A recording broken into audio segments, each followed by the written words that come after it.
What is up? My name is Larry. I am the host of Not Hilarious, and this is episode 6. Holy crap! I've been doing it for 2 weeks in a row now. That's good. I'm doing my best to try to stay consistent. And episode 6. That's right, right? Episode. No. No, I'm sorry. Episode 5. Thursday will be 6. I'm telling you, man, I'm trying to do 2 episodes a week, and today I'm gonna cut it a little bit short. I got things to do, got business to handle, and plus I got to pick up my son in a bit. So yeah, daddy got responsibilities, man, and let's see what happened this week, huh? No, nothing happened this week. I don't have an exciting life at the moment. I will be. I just work and I just try to get the money, invest back to my business. That is the plan. Money has been real good, not real good, but money has been there to help me out and to expand. That's what I meant. When money is good, then that's mean like I'm like balling. That's when I say money is good, you know? But feeling great, man. You know what? Getting used to the winter. Last night I was shitting on winter, how it fucks up my skin, because I do have what they call eczema. And sometimes I always forget this term. It's like a medical term, but it's not dermatitis. It's not psoriasis. I did get psoriasis once, and that was not fun. It was so embarrassing. um, I had that back in high school, and it's weird because psoriasis is like psoriasis. Let me look this up real quick. How it looks like. It's weird because you get this red dots, and it's like it sucks, man, because it's so embarrassing, and I didn't know what it was, and I was in high school.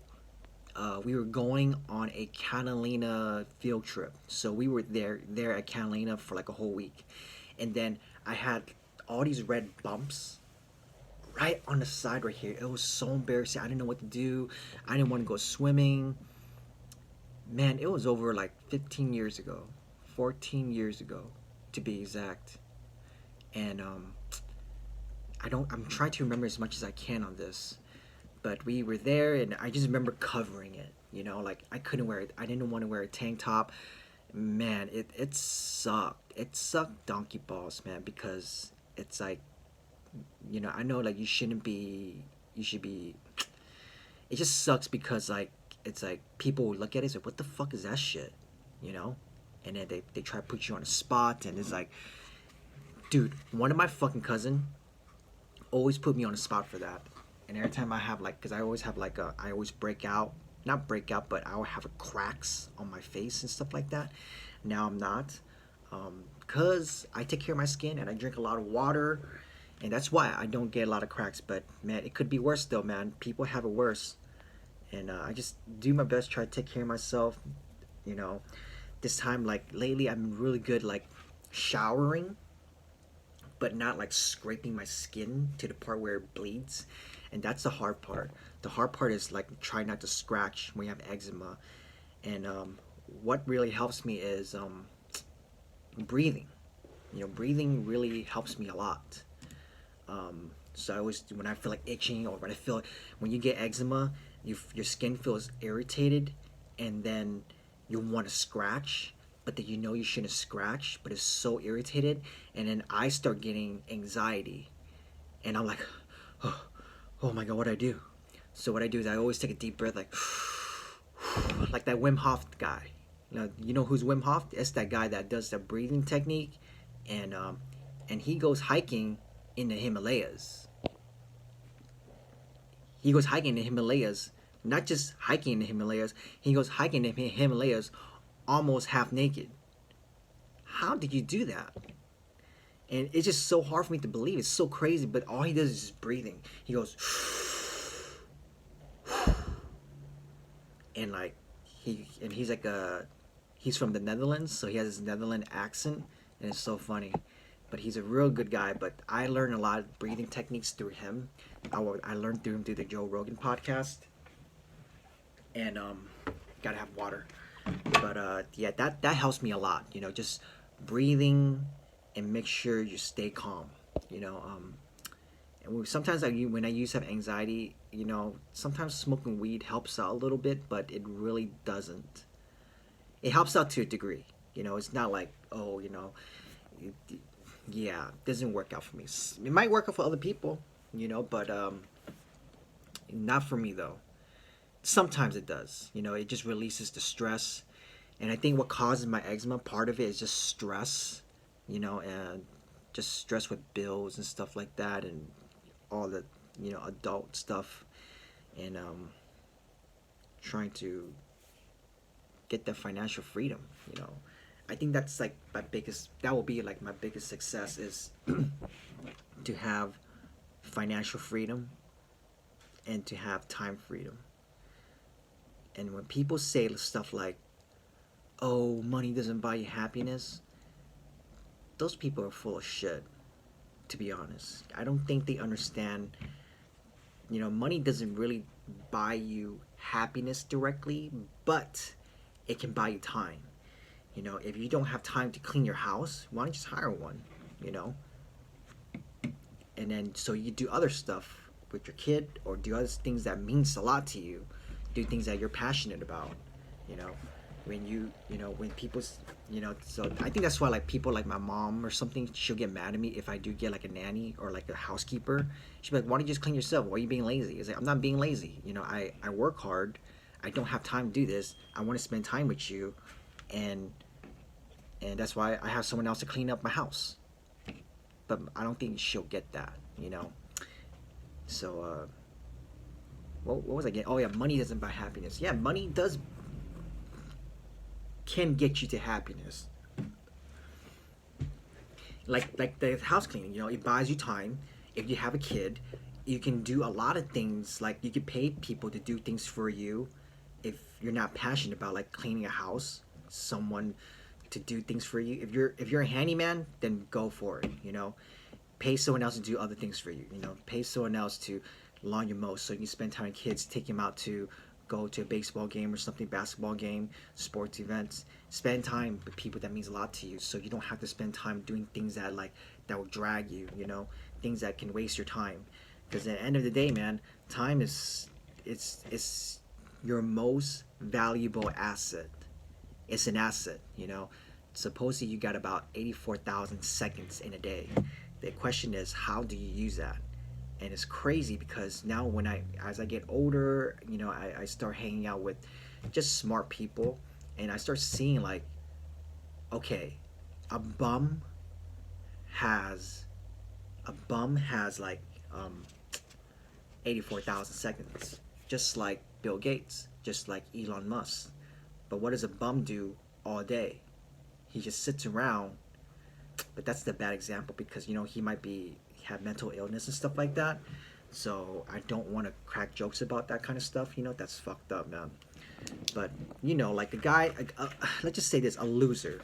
Okay, a loser. All he does is play games. Uh, you know, all he does is play games. Just doesn't do anything all day.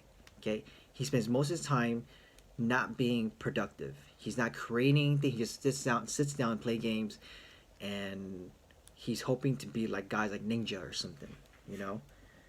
And compared to a guy like myself, I'm working. I have to, you know, in a bit, I had to go pick up my son. Uh, I have to, you know, work, make money, and then use that money to figure out how to make more money by investing back to my business, you know, figuring things out, you know, and guys like Bill Gates, guys like Elon Musk, Tim Cook, all those like billionaires and stuff like that, they on like a next level. So they are using their time, or guys like Warren Buffett, you know, they are like next level of how to manage the time. And I don't know how to do it. I wish I can hang out with them for like a week just to see how they do things, you know? Supposedly Warren Buffett reads about like 800, 500 pages a day of a book. So he pretty much reads a book a day. Dude, I'm reading I'm reading this book called 12 Rules of Life. I don't know if you can see it. 12 Rules of Life by Jordan Peterson. I love him. Uh, I found out about him through the Joe Rogan podcast, and things he says is very intelligent. And dude, I read 3 pages a day, 3 or 4 pages, and I'm just like, dude, how do people read 500 pages a day? And it's like, you know what? I think this is like a practice, you know? Uh, yeah, it's like a practice, and yeah, you know, you just gotta. I think if I just start reading 3 or 4 pages, it'll be 6 pages. Maybe next month it'll be 15 pages. But I really want to learn how to read like a book within a month. You know, that's so stupid. How usually I would spend like a whole 3 months finishing a book, but I really need to read, man, because the most successful people all read. You know, guys like Mark Cuban, like guys like Gary Vaynerchuk or something, or like that guy Ty Lopez. You know, he reads all the time. You know, he reads all the time, and then yeah, man, he, you know, and something he says like, you know, you got to read because you get the knowledge, and sometimes if you don't have a mentor, that book can be your mentor. You know, so having mentor is an important thing because you get to learn. You get to learn about people with more experience than you. I don't know what I'm talking about, man. I'm really wondering who listens to this stuff, you know. Uh, Good quality video, at least, but I hope the sound quality is great or is okay. I don't know what to talk about. I don't even know what the trends are going on, you know. But a big thing's going on is the Conor McGregor and Cowboy Cerrone. As you know me, I am a big UFC fan, and this is a big fight. You know, it's nice to see Conor McGregor back in the octagon. Uh, if you're gonna ask me who is going to win that fight, I really don't know. They both look great. I'm a big fan of both of them. I'm like the worst guy to ask like, oh, who you think is gonna win that fight? Unless it's like something really obvious, unless it's like a big gap between the size or like something that's really obvious, you know, like or something like ring rust or something like that. Um, yeah. So I'm the worst person to ask, like, hey, who do you think is gonna win? Since that you're at the you know a lot about MMA. I do know a lot about MMA. Well, I know like a handful, like a big fan. Like I know whose camp they're at, you know, who's the fighter training with, who's, you know, stuff like that, you know. But I don't, and I know like stylistically, sometimes I can tell like who can win by stylistic. So, but the thing about MMA is like you never know what's going to happen. That's the thing. That's the thing that's wrong with it. You know, like for example, like that Jorge Masvidal, I'm a big fan of his, and when he fought Ben Askren, I thought that was going to be a fun fight to watch because Ben Askren, he's a really great wrestler, grappler. Next thing you know, he's gone in 5 seconds. He got kicked in the knee. You know, so you never know what's going on with mixed martial arts. There's two different styles, and it's just so many things that can go on. You know, but this Saturday. I want to cheer for Connor because I want to see him. You know, I want to see him what he does after this win. Is he really gonna get that rematch with Habib? I don't want to see that fight. You know, I really don't. But I don't know. I like the both of this fight though. You know, I'm a big Conor McGregor fan. I'm also a big Cowboy Cerrone fan. But the thing about Cowboy Cerrone is that if he wins, awesome, great. I'm happy for him. If he loses, he's still relevant. That's the thing. And if Conor loses, it's over. You gotta remember all those things. You gotta remember like the last time he, the last time he won was back in November 2016. That's when he won. You know, that's UFC 205. He won like against Eddie Alvarez. That was probably one of my most favorite fight because he just dominated Eddie Alvarez. That was such a masterful performance, I would say. And that was the last time he won. You know, that was the end of 2016. And in 2017, no, he took a break and then he went on this circus fight with Floyd Mayweather, made a shitload of money, and then took another break for another year. And then 2018 came, there was, you know, he came to fight Habib, and that was such a ugly event. It was so dark. You know, they hate each other. It made me so like, oh, like I don't want to see that again, because it was just so dark. You know, it was just like I get it, two guys hate each other, but it just went over. It just crossed the line. The whole event was, you know, it was cool, but it, at the end of it, you know, there was a big brawl and everything. You know, that was, I did not like that. You know, as a fan, it brings the value of the sports down. You know, and we can't have that. It's that, and that's not what makes mixed martial arts all about. You know, so I don't want to see Conor against Habib again.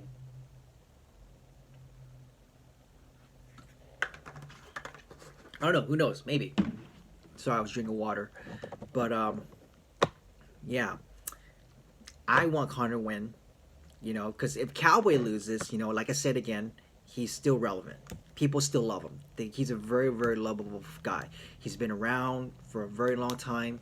But Conor, you know, oh yeah, I was going to go back earlier. He hasn't won since 2017, 2018, 2019. This past year, nothing happened. He was basically training, and now he hasn't won in almost in over. He hasn't won. Oh shit! He hasn't won in 3 years. You know, that's yeah. He needs to win this. You know, he needs to win his people back. You got to remember all these allegations that he had in the past, and uh, it's just, you know, he needs to win the trust of his fans again. You know, because a lot of times, if you notice, this whole week, um, nobody. I don't think nobody's talking about it. Usually, you will hear like, especially people when people know me, it's like they will ask me like, hey, you know, like this big fight's coming up. You know, what do you think? And especially when people know me, I'm a giant Conor McGregor fan, and they will ask me like, oh, what do you think? And I'll be like da da da da. But I didn't hear nobody saying anything. I see some bars who post posters and stuff like that, but it's weird like how nobody doesn't care. Hmm. So tomorrow's a press conference on Wednesday. Um, then we'll see how that's like. You know, this to me as a fan, I think it's gonna be fun. Stylistically, they're almost similar. You know, like they have good striking. They're similar in a way. You know, they have good striking, good jiu-jitsu, good ground game, and we'll see. We'll see what Conor has, what kind of game plan he has for Donald Cerrone. That's gonna be a fun fight to watch, and I think I'm gonna end it here. I got my son I gotta pick up. A lot, like I said last time, man. Having a kid is so much responsibility. It's not fun. But today's episode 5. I don't know what I'm gonna call it. I'm gonna say me reviewing UFC 246, episode 5. All right. I think that's it, man. I'm going to head out. I got a lot of things to do today, and I'll see you on Wednesday. Peace.